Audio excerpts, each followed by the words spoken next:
and fucking drink all night. Like this one time, me and fucking buddy are out having a dart, and fucking buddy burns a hole in my coat, and I was like, fuck, bud, because the coat was pretty new, right? And he's like, fuck you. So he put his head in the snowbank, just started fucking feeding him the right left, like fucking boom, boom, boom, yeah. And he's like, okay, fuck, chill out, shit. So I pulled him out of the snow, and we went out for a rip, yeah. Just out for a rip. All right. Oh, fuck yeah. Welcome to the first edition of Out for a Rip, Are You, Bud? So I've just joined up with Ludwig Fleetwood, and I'll introduce him in a minute. And I'm also just going to give him a little ring here on Skype. Hopefully the connection's all good and we can have a little ride and a little interview.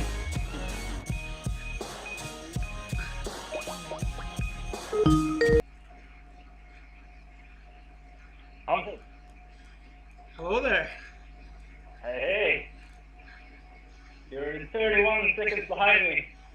Yeah, I know. I was I've messing. been slowing down, but you can't seem to be able to keep up with me. You know.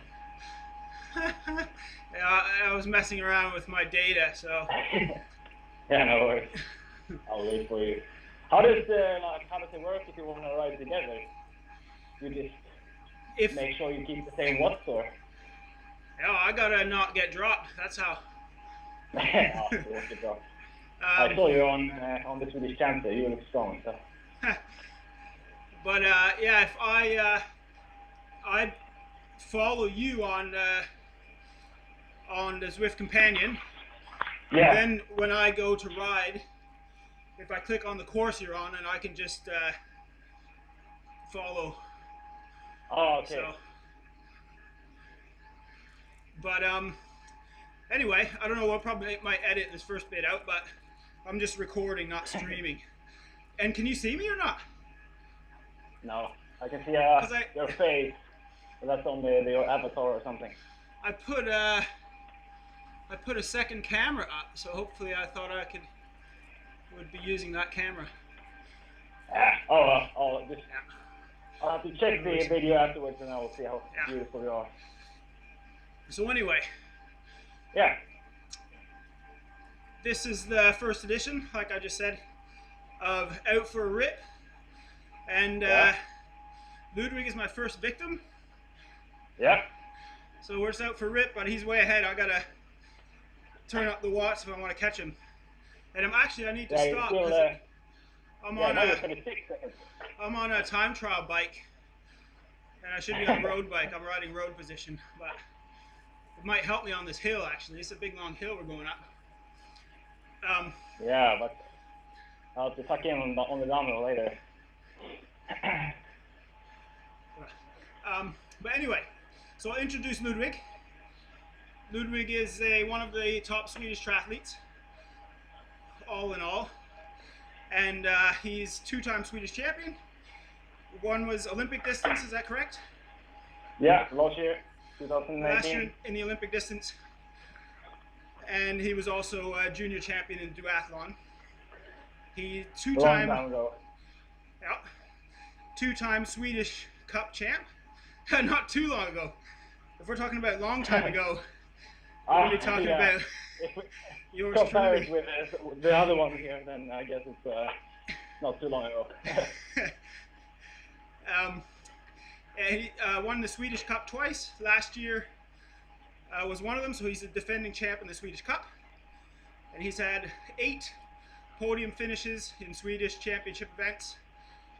He also races internationally on the ITU circuit for eventual Olympic qualification. And yeah, he's had some initial success in those races. A little bit of bad luck as well.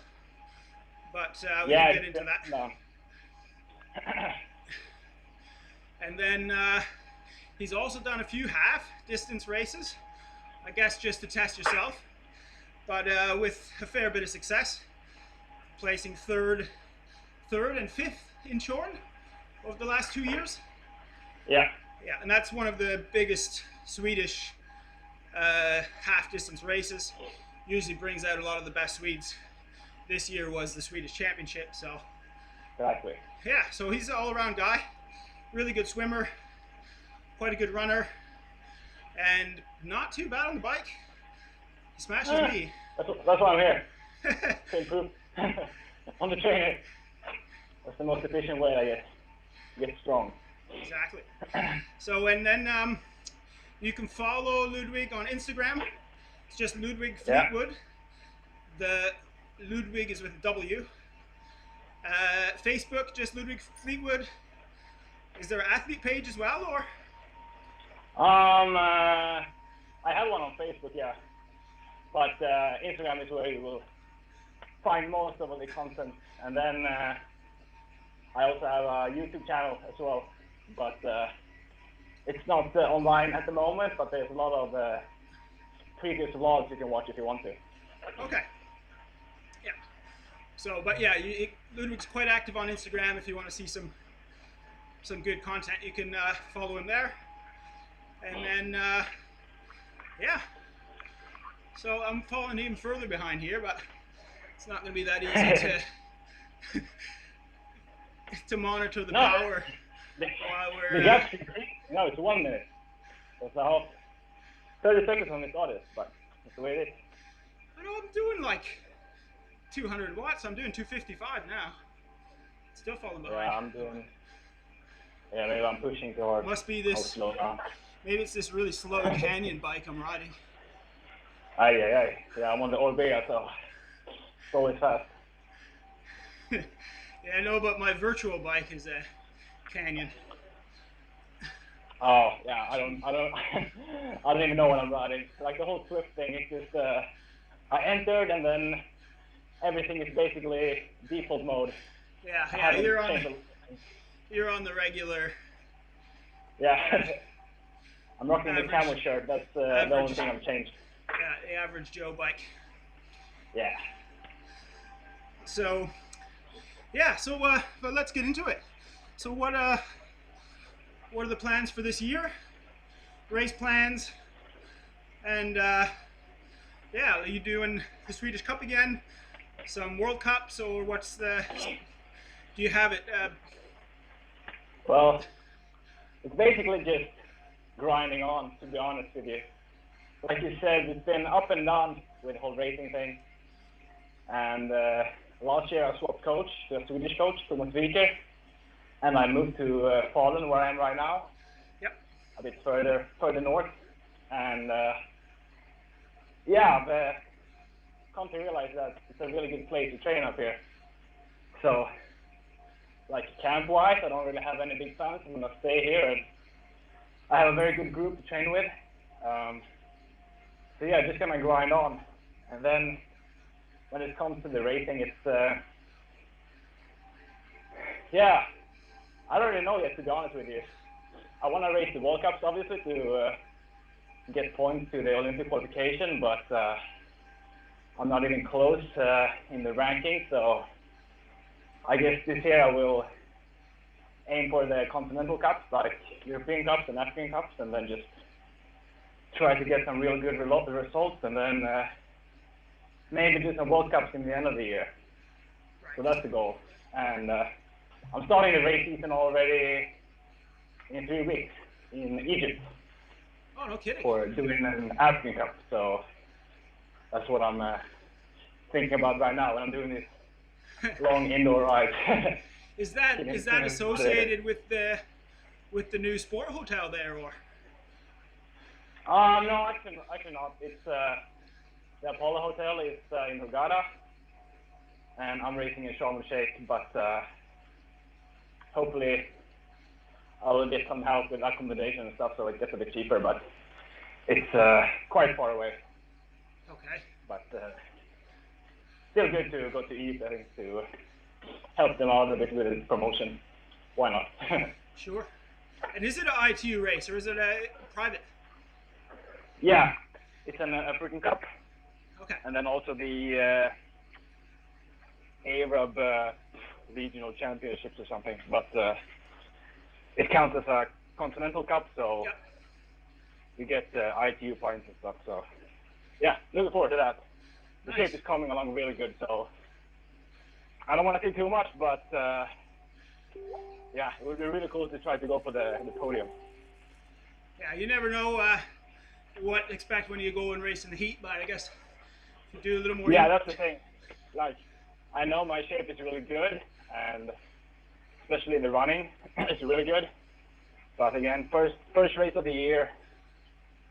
It's in Africa, so it will be warm, and then you never know who will show up. But I'm definitely gonna try to stay up there and hopefully be able to race close to the front on the run. That's the goal, for sure. Nice. Nice. Well, we'll be watching for that. Yeah.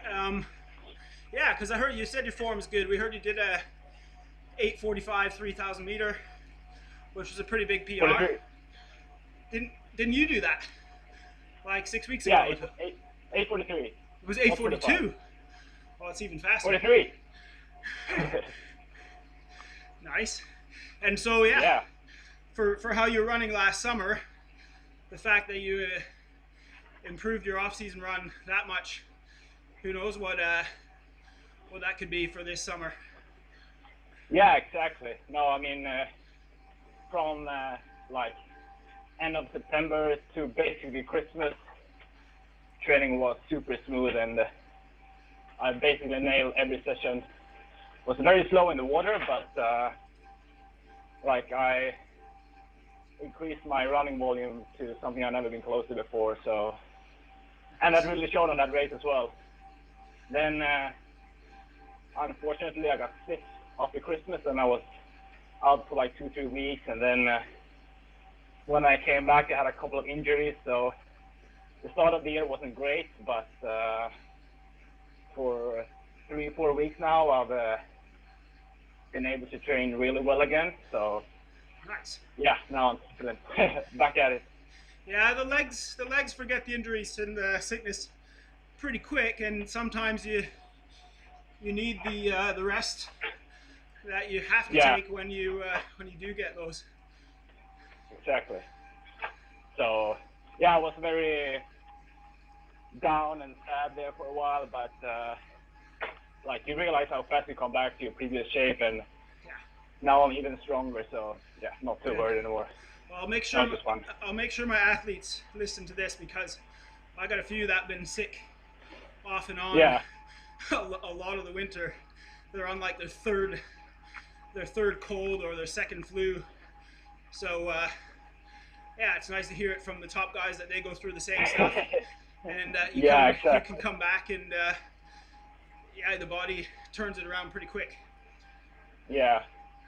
Yeah, I mean, and then it's the same thing like when you're sick, you have to stay positive all the time, not just sit and be depressed and not do anything. Like, if you have try to have the right mindset, you can achieve quite a lot of things in the off season as well. Just like process stuff and maybe work with sponsors or whatever you want to do. And sure, you can be quite motivated as well.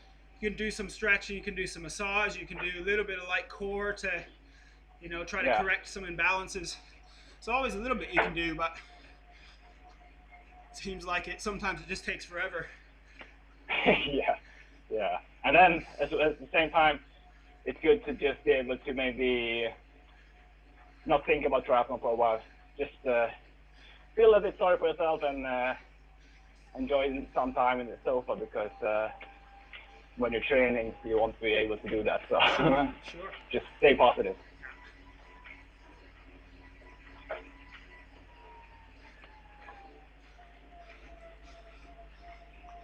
So we're just going. Then, sorry.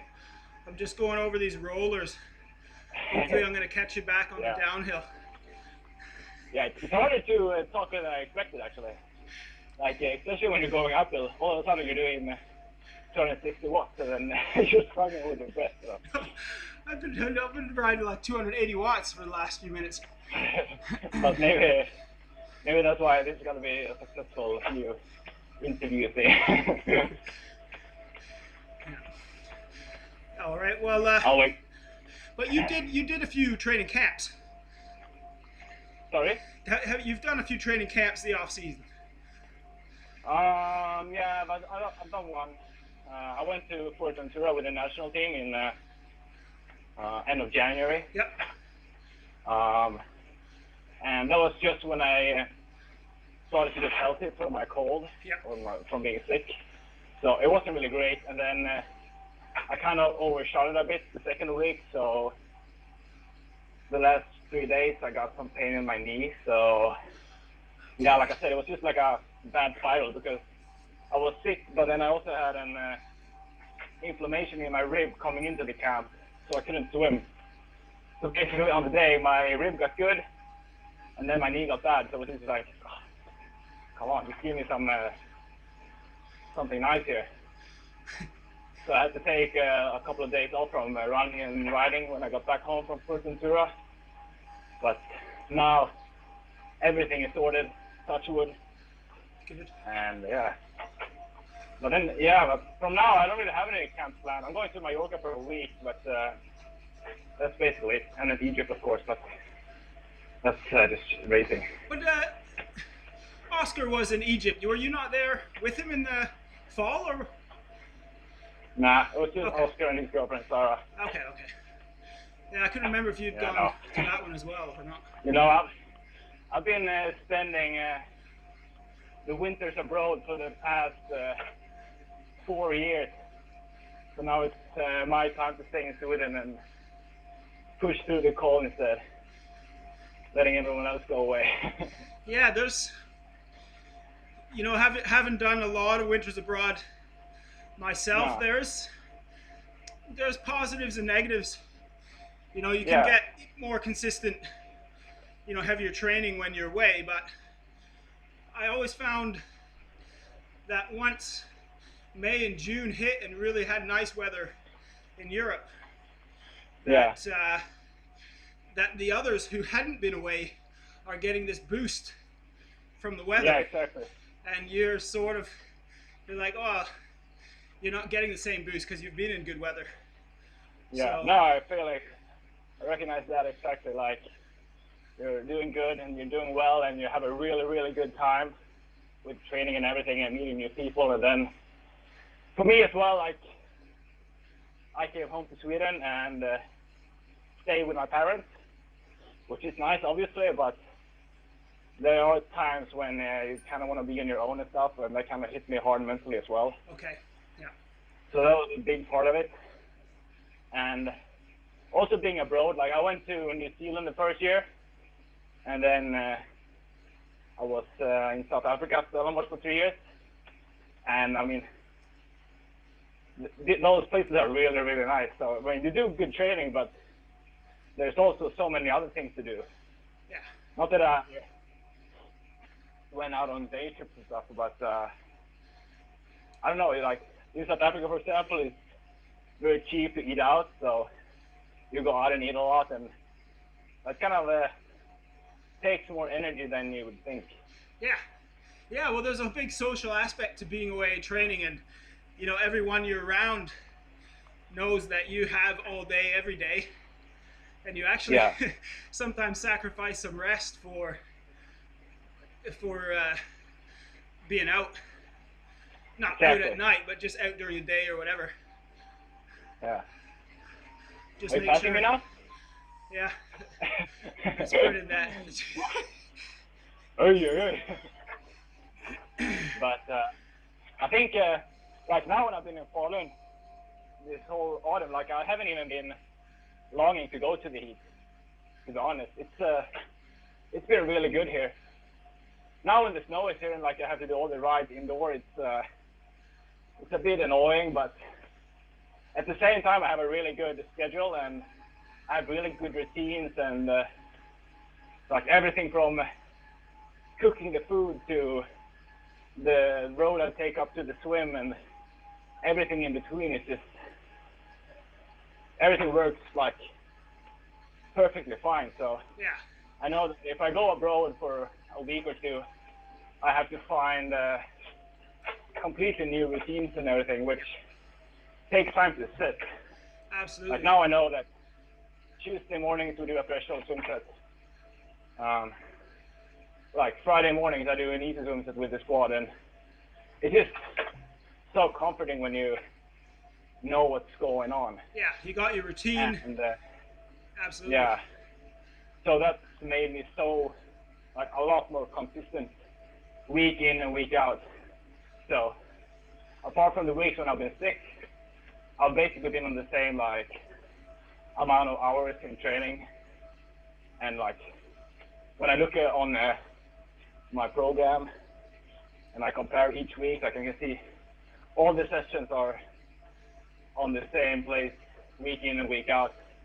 It's just like the speed or volume that's increased a bit. And yeah, like everyone says that consistency is key, and I'm starting to realize what that really means. Cause, yeah, and you feeling got strong enough.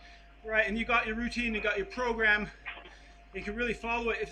I find when you're abroad, there's all these good athletes on different stuff, and then you sort of compromise a lot of your training. Yeah. I'll ride with him today, and then I'll mix up and swim with those guys tomorrow, and most of the training isn't exactly what you should be doing. So, exactly. You try to follow the bigger guys, and then you're stuck with what they're doing, and then mostly you get a bit too fatigued, and that will hurt you in the long run. yeah, absolutely. Up here, I wouldn't call him the star, but I have a really good coach, and yeah, I'm really confident in what I'm doing. So,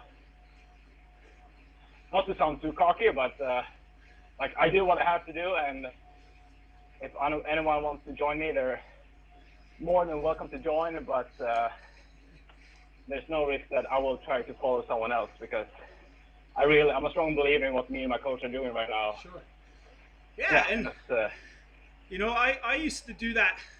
Sometimes I was the one who would tag along, yeah, you know, to the superior athlete, but the ones who do, you know, the compromise and do your session, they can still learn a lot from you, push themselves, and then you still got someone to join you. But yeah, that's pretty smart. I mean, I know Sebastian Kienle would do that. He'd have his little crew. Anybody was welcome to join, but they were doing his session. what he was doing. Yeah, exactly. And I think also a good thing with being up here is like I ride a lot with the cyclists, and swim with the swimmers, obviously, and then running with doing some of my speed works on the run with some of Sweden's best orienteers. Okay. So there's no like prestige. Like I know that they're quick and strong, and if I get dropped, that's okay, because I'm not gonna meet them in a competition anyway. Right. And it's also good like mental work to know that like they're super strong, and sometimes they're too strong. And I think it's good to teach yourself to like drop out or drop them before it's too late. You know what I mean? Yeah. So you really focus on your intensities and stuff. And that's also been key this winter, to really listen to the body and not overdo anything, but to stick to the plan and stick to the right intensity. Absolutely. Yeah, it sounds smart. I mean, it's working for you so far. It'll be fun to see how it works out the season. Yeah. And then also I will do all the Swedish races, or the Swedish Cup. There's only 3 races this year, so Yeah. and 2 of them are Swedish champs, and then 1 of them are the European Cup in Malmö. So I'm gonna try to defend my title, try to defend the cup. Yeah, it's nice, because those will be hopefully. it'd be the most competitive races you could do really in Sweden anyway, and they're all part of a cup, so it's Exactly. pretty Good convenient. training. And then I really want to beat Gabriel Sandor. So yeah, and Swedish champs on the sprint distance is in his hometown, Okay. which also is only an hour south from where I'm from. So it's gonna be a real derby. so it could be really fun. Nice. Well, I'll be going up with a crew myself, so Yeah. I'll be watching that race from the back seat. Yeah, so once again, you know, it's not the most fun thing to sit here for 2, 3, 4 hours on the trainer, but if you can visualize your goals for the summer, then it's kind of worth it, and it's not fun, but it's easier to get through. Yeah, for sure. Just gonna switch on to you.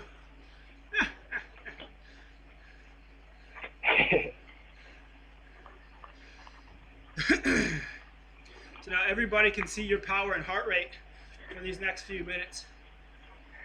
Yeah? Yeah, That's good. I can edit that out actually if you want. No, that's fine. My heart rate is quite low, so. Yeah, that's the one thing about Zwift is everything is open information. Yeah. So if you Wait, can I see your heart rate? No. yeah, but if you take your mouse and you click on a name on that list, then you'll watch that rider and you'll see their cadence, heart rate, and power. Oh, okay. So now it's your power. Backdrop. Huh. Let's start again.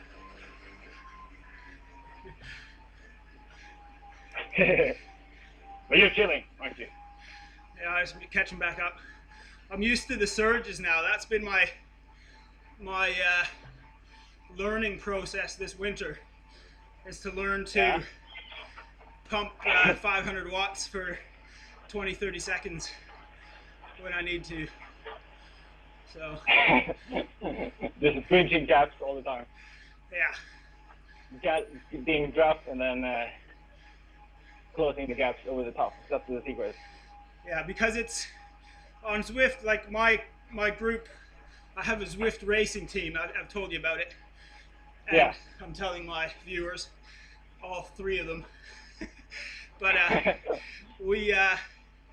so we race Wednesdays in this Swedish league, and it's funny because it's like real life as much as they can with algorithms, but it's exaggerated. So if you're falling off the back of a pack, you really have to power up, like more than you would in real life. So it gets hard to get dropped in. Like if you get dropped in Zwift, it hurts more than in real life. Yeah, so it's you get more draft in a Zwift pack than real life, but then of course if you start falling off the pack, it's harder to get back up. It's almost impossible if you've fallen back like 30 meters. But can I feel the draft when we're riding like this as well? Yeah, you could. You could go off my wheel if I'm at 300 watts and probably ride 260. But the big draft effect is when there's like 20, 30 guys. Oh, okay. Yeah, because I haven't really felt it yet. But then again, I haven't done that many. Yeah, well, you wouldn't feel it. You'd have to, really practice riding up on someone's wheel and then, keeping the intensity right. It's so hard to keep the wheel, I feel like. How do you do that? Like you have to keep, it's like same wattage, won't you? Yeah, well the one you're riding behind would have to be riding pretty even watts too, but yeah, it is different. And that's why, there's like an elite league in Zwift, and some pro teams are racing against sort of like the elite Zwifters. And the elite Zwifters, the best of them can compete with the best pros in the race, just because they know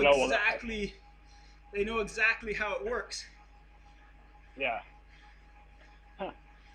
But yeah, because that's what I've been wondering, how some people can be so good on Zwift, but then they'll be good, but not really have the same power in real life. But I guess that's why then. Well, yeah, I think because there's also things like riding skill. Like you might have really good sprint power and stuff like that, but then you can't actually do it on the road because you don't have a good feeling for the bike, maybe. Oh, okay, yeah. And then No, just power output. yeah, and you know, realistically, look at everyone's power meters. Like all the people with power meters, you know, Yeah. the accuracy is hit and miss.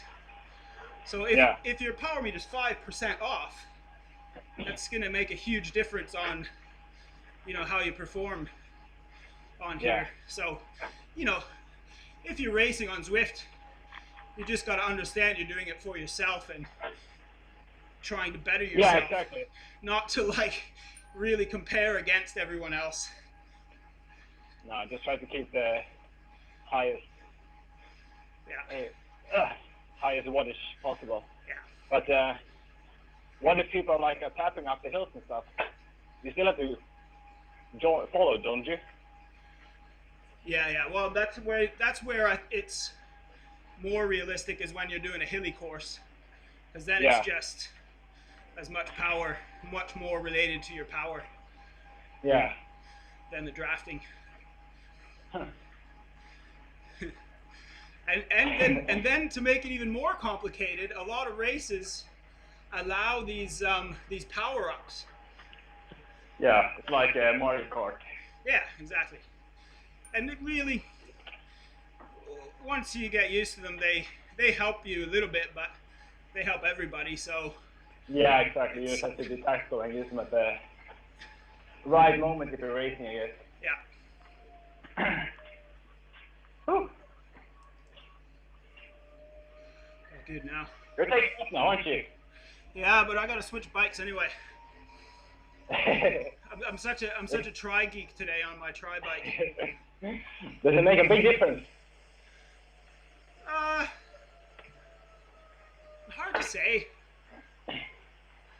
There's some difference. They like everything, they try to make it realistic. Yeah. Like, you know, if Specialized puts their best bike in there, and they're obviously paying to have it in the program. Yeah. Then they want to make it the best, but by how much? They try to follow maybe some wind tunnel testing data or whatever. Yeah, exactly. Yeah, that's the thing. Like, I basically only use Swift because it's a nice way to put in your intervals and stuff. Yeah. Just riding like this, I don't really do too much. But then maybe that's a waste of money as well if I don't use it 100%. Yeah, it depends how much money you have and what it's worth to you, I guess. Yeah, still fun. Like riding like this for 2.5 hours is a lot more fun than just staring into the wall or whatever. So. Let me tell you, I used to absolutely hate riding indoors. Yeah. And the hardest part for me, well, I wouldn't never do long stuff indoors anyway either, but the hardest for me was to push hard for 4-minute intervals, and doing it in this program in a race format or in a workout format. Yeah. Yeah, I've learned to push hard again, which is pretty important. Did you see the clock ticking down, or? What was that?